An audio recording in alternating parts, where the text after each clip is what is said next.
All right, so for this assignment on Nearpod, I got a little creative.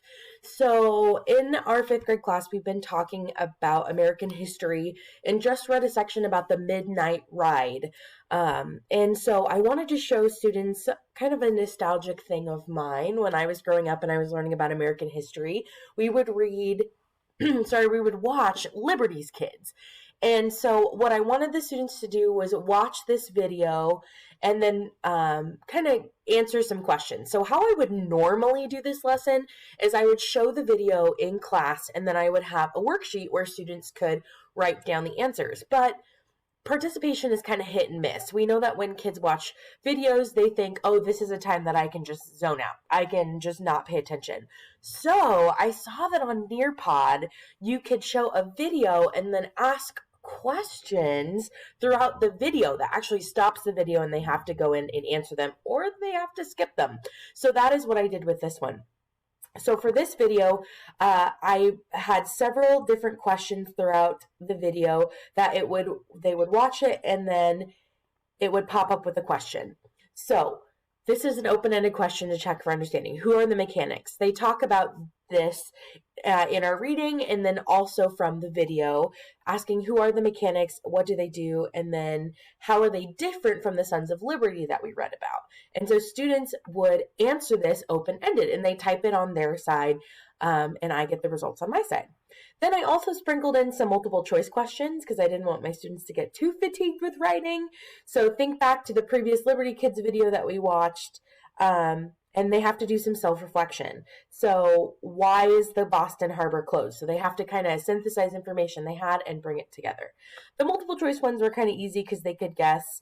But I did add quite a few open-ended questions to see what they understood. And they had to justify that understanding for me. So for the results, I had a really great participation on this one.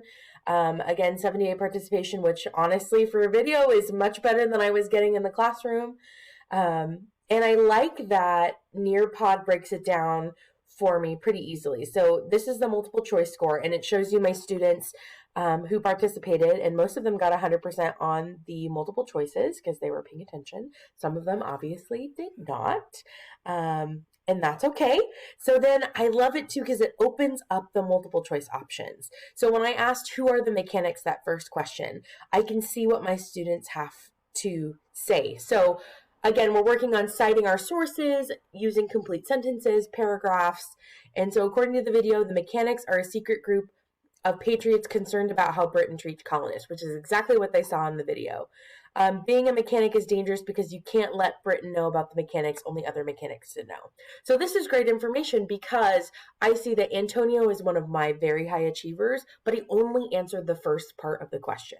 So I snipped this, put it in a PowerPoint slide for the next day, and we went over these answers. The answer is great, but I said, okay, what did we need to add? And so we're able to go through, and as a class, we look at answers from students without their names, of course, and talk about how we could have made the question or the answer better. So again, they are bad and danger. Okay, so we looked at this. How can we add more detail to this? And we talk about this as a class. So every time students are answering questions, we're upping the rigor a little bit and adding on things. I could have probably made that a Nearpod lesson too, but I'm just really excited to kind of try this out. Again, you can see also who didn't answer, who chose to skip the question because they had to either skip it or answer it. They couldn't move on the video without actually interacting with it. So this gave me really great data, really great feedback about what my students knew and kind of where their minds are going, where they're getting information. Again, it also shows me even on multiple choice questions, it's only 79% of them got them correct. So where were our misunderstandings? A lot of them said because the British don't want anyone traveling to Boston. So that was a common misconception that we could address in our lesson.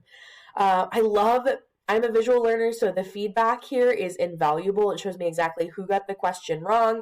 I can address it with them, and we can talk about it as a class, or I can give individual feedback, which is super, super important. Love this tool, and I definitely want to play some more with it.